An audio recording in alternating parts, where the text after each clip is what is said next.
مسافر قسط نمبر 29 وہ آلتی پالتی مار کر بیڈ میں بیٹھ گئی۔ اچانک ہی موضوع بدل کر بولی، کیا تمہارا یار، کیا نام بتایا تھا تم نے اس کا؟ ہاں خالہ۔ کیا وہ تمہارے کہنے پر تمہارے گھر کے تمام افراد کو رازداری سے نورپور سے نکال کر یہاں لا سکتا ہے؟ میرے ذہن میں ایک برق بلا کوندی، امید اور یقین کا ستارہ جگمگایا اور میں مسرت آمیز انداز میں بولا، او کیوں نہیں میڈم، خالہ آسانی سے یہ کام کر سکتا ہے۔ وہ کہاں ہے اس وقت؟ میرے آدمی نے اسے زندہ سلامت پکڑنے کے بعد رسیوں میں جکڑ کر سیون میں رکھا ہے، بڑا مچل رہا ہے، آزاد ہونے کے لیے اپنی سی کوشش کر رہا ہے۔ وہ قدرے تفاخر سے بولی، تمہیں یقین ہے کہ وہ تمہیں ملنے اور آزادی پانے کے بعد کوئی گڑبڑ نہیں کرے گا؟ میں نے پوری یقین لہجے میں کہا، ہاں میڈم، وہ بڑا یار پال انسان ہے، اس سے بہت محبت کرتا ہے، سوچ لو کہیں لینے کے دینے نہ پڑ جائیں۔ اس کے لہجے میں تشکیق کا عنصر نمایاں تھا۔ خالہ کیسا تھا یہ مجھ سے بہتر کون جان سکتا تھا؟ میں نے میڈم کو یقین دلایا اور اس سے ملنے کی خواہش ظاہر کی۔ ایسے وقت میں اس کے موبائل فون کا بزر بجا۔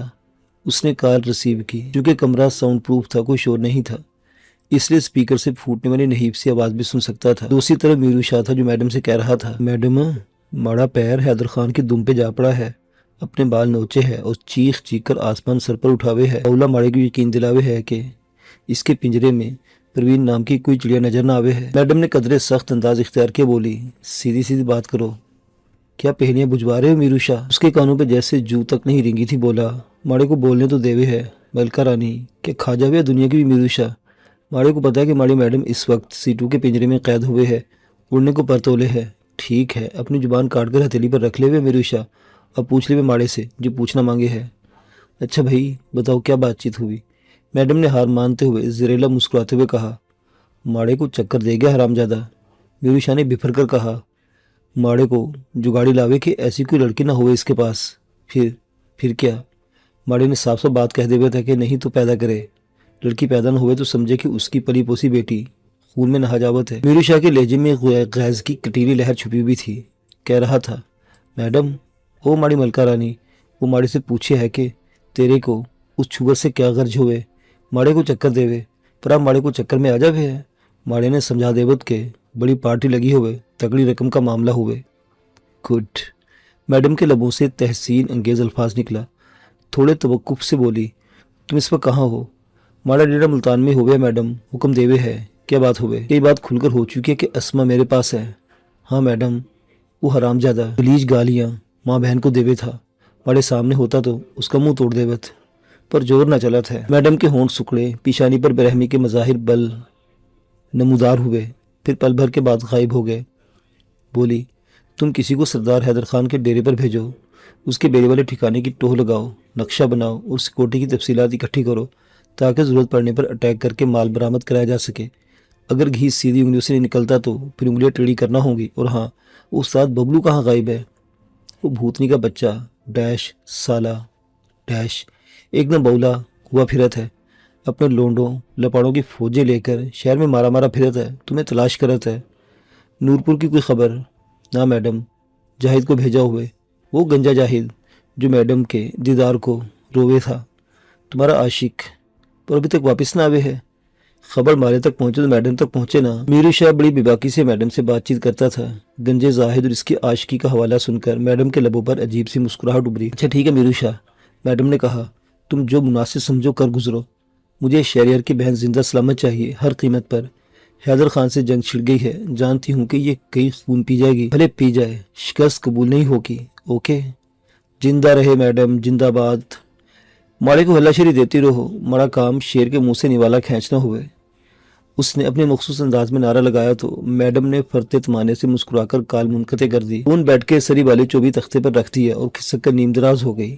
آنکھیں موند کر کچھ سوچتی رہی، پھر بولی، میرو شاہ بڑے کام کا بندہ ہے۔ جی میڈم، میں نے آہستگی سے کہا، وہ تمہیں ماڑا غنچہ کہتا ہے۔ ٹھیک ہی تو کہتا ہے۔ میڈم کے لہجے میں عمومیت کا عنصر غالب تھا۔ جی، میں نے کہا، کیا آپ کو یقین ہے کہ پروین سردار حیدر کے ہی پاس ہے؟ اس نے چونک کر سر اٹھایا، آنکھ کے اشارے سے قریب آنے کا حکم صادر کیا اور بولی، ہاں۔ میں نے اس کے حکم کی تعمیل نہیں کی تھی۔ اس نے میری ہچکچاہٹ بھانپ لی، بولی، تم مجھ سے کتراتے کیوں ہو؟ میں نے گھبرا کر جلدی سے کہا، نہیں میڈم، دراصل مجھے اپنی اوقات نظر آتی ہے۔ کیا میرے پہلو میں بیٹھنے کے بعد بھی تمہیں اپنی اوقات کا شکوہ رہتا ہے؟ اس کی چبھتی ہوئی نظریں مجھ پر مرکوز تھی۔ کہا نا میرے قریب آؤ۔ میں بادل نخواستہ اس کے پہلو تک کھسک گیا۔ اس نے میرے کندھے پر ہاتھ رکھ کر میرا رخ بدل دیا۔ ماں قبل اس کا ہاتھ گلاب کی طرح میرے ہاتھ میں آیا تھا اور میرے پورے بدن میں سرسرا گیا تھا۔ اب میری آنکھیں حسن کی تمازت برداشت کرنے سے منکر ہونے لگی اور میڈم کا گل آفری چہرہ دھندلانے لگا۔ اس نے میرا ہاتھ تھاما اور نہایت آہستگی سے کھینچ کر اپنے ہونٹوں پر رکھ دیا۔ زندگی کو آسن شباب کا پہلا لمس عطا ہوا۔ دل زور سے دھڑکنے لگا۔ اس نے آنکھیں موند لی اور میرے نیم جان ہاتھ میں روح پھونکنے کا عمل شروع کر دیا۔ میرا ہاتھ اس کی گرفت میں حرکت کر رہا تھا اور سانسوں کی حدت لمحہ بلمحہ دہتا جا رہا تھا۔ میں نے آہستگی سے ہاتھ کھینچنا چاہا تو اس نے اپنے سر کو دائیں بائیں مخصوص انداز میں حرکت دے کر مجھے ایسا کرنے سے منع کر دیا اور اپنی ترنگ میں بدستور بھٹکتی رہی۔ میں نے ہمت کی اس کے چہرے کو دیکھا۔ پہلے گلابی تھا، اب دہک کر سرخ ہو گیا تھا۔ گالوں پر سرخ لکیریں تن گئی تھی اور آنکھوں کے پپوٹے بھاری پن کا شکار ہو گئے تھے۔ اسے چند منٹوں میں ہی میرے بدن سے تمام خون نچڑ کر میرے دانے ہاتھ میں سمٹ دیا۔ اس میں کلام نہیں کہ بہت خوبصورت تھی۔ اس کا بدن شیشے کا وہ پیکر تھا جسے چھونے سے اس کے ٹوٹنے کا احتمال ہوتا تھا۔ آنکھیں سمندر کی تمام تر گہرائی سمیٹے ہوئے تھیں اور ہونٹوں پر عمودی مہین لکیروں کا جال اور دو ننے ننے چمکدار ابھار مردوں میں روح پھونکنے کا سا اعجاز رکھتے تھے۔ وہ اچانک پہلو کے کروٹ لے گئی۔ اب اس کا وسیع بدن میری کمر سے جڑ گیا اور اس نے میرا ہاتھ لبوں سے ہٹا کر اپنے بائیں گال پر رکھ دیا۔ میرے ہاتھ پر اس کی گریفت لرزنے لگی اور سانسوں کی چال غیر معتدل ہو گئی۔ آنکھیں مودے قدرے بھاری آواز میں بولی، شہریار آئی لو یو۔ تمہیں پہلی نظر میں دیکھ کر پسند کرنے لگی تھی، اب وہ پسندیدگی کا جذبہ انتہائی حدوں کو چھو کر محبت بن گیا ہے۔ میں نے کیا کہا ہے شہریار؟ جی میڈم، میں سن رہا ہوں۔ مجھے اپنی آواز کی لرزش نے حیران کر دیا۔ ہاں، تم سننے پر مجبور ہو۔ تم اپنی بہن کی وجہ سے میری باتیں سننے پر مجبور ہو، میرا ہر حکم ماننے پر مجبور ہو۔ جب تمہاری بہن تمہیں مل جائے گی پھر تم کچھ سننا بھی گوارا نہیں کرو گے، مگر میں تب تک تمہارے حواس پر چھا چکی ہوں گی۔ تم جانا چاہو گے مگر تمہارا بدن ساتھ نہیں دے گا۔ تم مجھے انکار کرنا چاہو گے مگر زبان تمہیں چھوڑ کر میرے راگ الاپنے لگے گی۔ وہ جواب سے بے نیاز اپنی ہی رو میں بہکتی جا رہی تھی۔ سنو، میں کہہ رہی ہوں کہ مجھے تم سے محبت ہو گئی ہے۔ محبت کسے کہتے ہیں جانتے ہو؟ ہائے، دنیا میں ایسا کون ہے جو نہ جانتا کہ محبت کس جذبے کا نام ہے؟ جہاں یہ ہوتا ہے وہاں کوئی نہیں ہوتا۔ اب یہاں عشق کا راج ہے، سمجھو، یہاں اور کوئی نہیں ہے۔ تم نے مجھ پر ایسا کیا جادو کر دیا ہے کہ میں عاشق اور تم معشوق بن گئے ہو۔ وہ سنا رہی تھی، سننا نہیں چاہتی تھی۔ اپنا دایاں ہاتھ میری گود میں رکھ کر ٹوٹے لہجے میں بولی، شہریار، یہ ہاتھ ٹھنڈا ہے، اس کو آگ اچھی لگتی ہے، جلا دو، اپنے ہونٹوں سے لگا لو۔ میرا ایک ہاتھ مفتو تھا، دوسرا خود پر فاتح کا لیبل لگا کر میڈم کے دسترس میں جانے والا تھا۔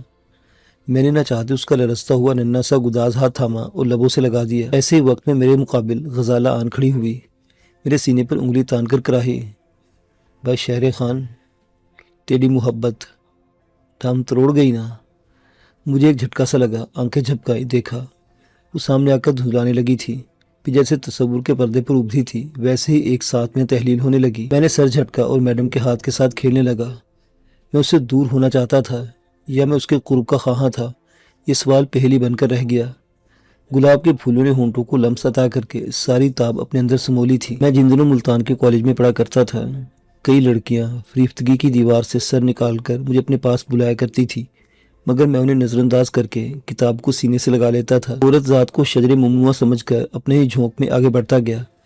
میں نے آج تک غزالہ کے علاوہ کسی شبی کو اپنے چشم تصور میں پراجمان ہونے کا موقع نہ دیا تھا۔ آج غزالہ کے عشق کی وہ تاب، وہ تمکنت، بے بسی کی عجیب نشاور کیفیت میں مصلوب ہو گئی تھی۔ میں یہ تعین کبھی نہیں کر پایا کہ اگر میڈم اتنی با اختیار نہ ہوتی تو، اس کے احسانات کے زیر بار نہ ہوتا تو کیا محض اپنے حسن کی جولانیوں سے وہ مجھے بے بس کرنے میں کامیاب ہوتی؟ ایسے وقت میں غیر متوقع مددان پہنچی۔ اس کے موبائل کی بیل بجنے لگی اور وہ چونک گئی۔ پھر ایک نظر مجھے فاتحانہ طور سے دیکھتے ہوئے میرا ہاتھ چھوڑ کر اپنا ہاتھ چھڑا کر فون سیٹ کی طرف متوجہ ہوئی اور اسکرین پر نظر ڈال کر بڑبڑائی، یہ کس کا نمبر ہے؟ میں نے موقع غنیمت جانتے ہوئے بیڈ چھوڑ دیا۔ پانی پینے کے بہانے فریج کی طرف بڑھا، گلاس ہونٹوں سے لگایا تو اس کی شرارت بھری آواز کانوں میں پڑی، ہر آگ پانی سے نہیں بجھتی شہریار۔ میں نے بیس لٹ کر دیکھا تو ماہرخ کی آفتابی کشش دل میں کھپ گئی۔ دیکھتے رہنے کی خواہش نے سر اٹھایا، جسے میں اب مشکل کچل کر پانی حلق میں اتارنے لگا۔ فون کی بیل بجتے رہنے کے بعد خاموش ہو گئی، پھر بول پڑی تو میڈم نے کال ریسیو کی اور اسپاٹ لہجے میں پوچھا، یس ہو از آن دی لائن؟ فون میں ابھرنے والی کوئی شناسا آواز سن کر ایک دم ہنس پڑی۔ ہنستے ہنستے نخوت سے بولی، ارے استاد، میرا نمبر کہاں سے مل گیا تمہیں؟ کمرے میں اسپیکر سے پھوٹنے والی بھنبھناہٹ پھیل گئی۔ ایسے میں میڈم کے ہاتھ کے اشارے سے مجھے پانی طلب کیا۔ میرے ہاتھوں سے پانی کا گلاس تھام کر اس نے مسکراتے فون میں کہا، تمہیں استاد کہتی تو اس کا مطلب ہے یہ ہے کہ میں تمہاری عزت کرتی ہوں، تم بھی میری عزت کرو۔ ایسی باتیں کرو گے تو میری طرف سے بھی تانے سننے کو ملیں گے۔ وہ گھوٹ گھوٹ پانی پی رہی تھی۔ آنکھوں سے کرسی پر بیٹھنے کا اشارہ کرتے اس نے موبائل فون سیٹ کے کسی بٹن کو دبایا۔ فون کا لاؤڈر آن ہو گیا۔ ایک مردانہ آواز میری سماعت میں اتری، میں جان چکا ہوں کہ تم اپنے مورچے C2 میں چھپی ہوئی ہو۔ اب صرف یہ جاننا باقی ہے کہ C2 کہاں ہے۔ تم جتنی دیر کرو گی اتنا ہی قرض کے بار چلے آؤ گی۔ میڈم بولی، تم نے یہ سوچ کر فون کیا ہے کہ میں تمہاری دھمکیوں سے ڈر کر اپنے دونوں ہاتھ سینے پر باندھے تمہاری اڈی پر حاضری دینے آ جاؤں گی؟ ہاں، کیونکہ اسی صورت میں تم زندہ رہ سکتی ہو۔ اسپیکر سے برآمد ہونے والی آواز میں موت کی سردی پنہا تھی۔ استاد، بہتر یہ کہ تم اپنے سردار کو سودے بازی پر رضامند کر لو، مفاہمت کی راہ اختیار کر لو۔ سچ کہتی ہوں کہ یہ تمہارے لیے گھاٹے کا سودا نہیں ہے۔ تمہارے لیے بہتری اسی میں ہے کہ سردار کی بیٹی میرے حوالے کر دو۔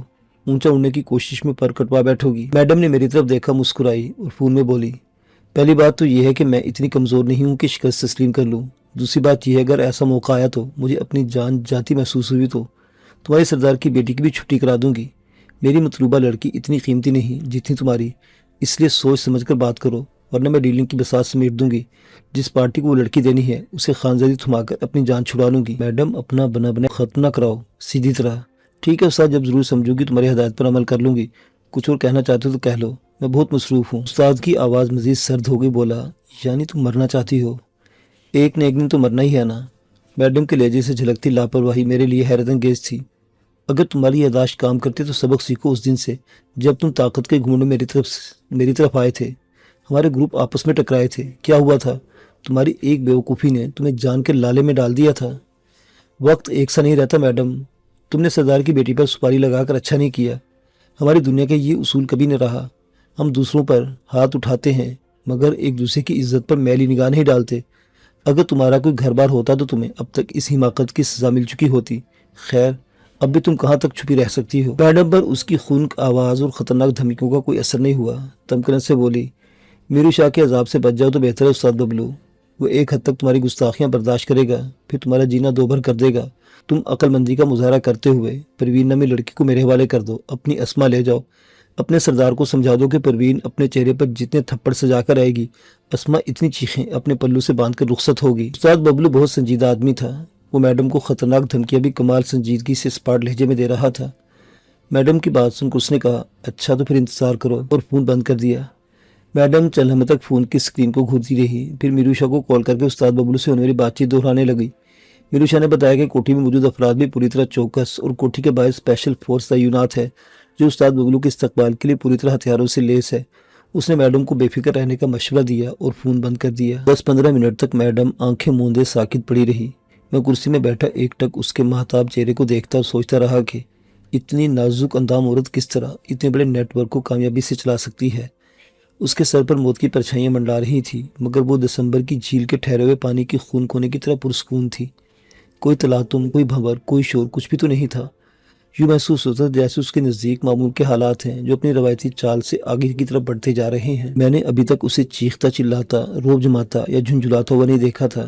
یہ دیکھتا تھا کہ اس کا رویہ اپنے ماتحتوں کے ساتھ بڑا مشفقانہ تھا۔ وہ اپنی گفتگو، رکھ رکھاؤ اور حرکات و سکنات سے کسی بھی طور جرائم پیشہ گروہ کی سرغنہ دکھائی نہیں دیتی تھی۔ میں نے ابھی تک جن لوگوں کو C2 میں دیکھا تھا وہ بھی شکل و صورت سے نہ تو گنڈے دکھائی دیتے تھے اور نہ ہی بدگماش۔ یونیورسٹی لیول تک پڑھے لکھے ہوئے لوگوں کا گروپ میڈم کی مٹھی میں تھا۔ میں نے جن بدماشوں کی کہانیاں پڑھ سن رکھی تھی، اخبارات میں جن پولیس مقابلوں کی رویدادیں پڑھی تھیں، ان کرداروں سے یکسر مختلف تھے۔ میرو شاہ اور میڈم کی باہمی گفتگو سے پتہ چلا تھا کہ وہ منشیات کی سپلائی کا کاروبار کرتی تھی۔ سونیا نے ایک نئے رخ سے پردہ گشائی کی تھی کہ میڈم لڑکیوں کو بڑے سرکاری افسروں اور سیاستدانوں کے بستروں کی زینت بناتی تھی۔ وہ اور کیا کرتی تھی یہ تو آنے والا وقت ہی مجھ پر عیاں کر سکتا تھا۔ سردار حیدر خان، اس کے خونخوار گرگے استاد ببلو سے ٹکر لینے کی جرأت کوئی عام عورت نہیں لے سکتی تھی۔ یہ میں نے حالات کی کروٹیں دیکھ کر اندازہ لگایا تھا۔ وہ بڑے دھڑلے سے حیدر خان کی مونچھیں اپنے پاؤں تلے دبائی بیٹھی تھی۔ اچانک اس نے اپنی آنکھیں کھول دی۔ چونکہ میں بڑی محویت سے اسے دیکھ رہا تھا اس لیے جھینپ گیا۔ وہ مسکرا کر بولی، گھبرانے کی کوئی بات نہیں ہے، میں نے تمہیں یہ حق دے رکھا ہے۔ جی میڈم۔ میں نے سر جھکا لیا۔ وہ بولی، جب تم نے سائیں دلجیت کو قتل کیا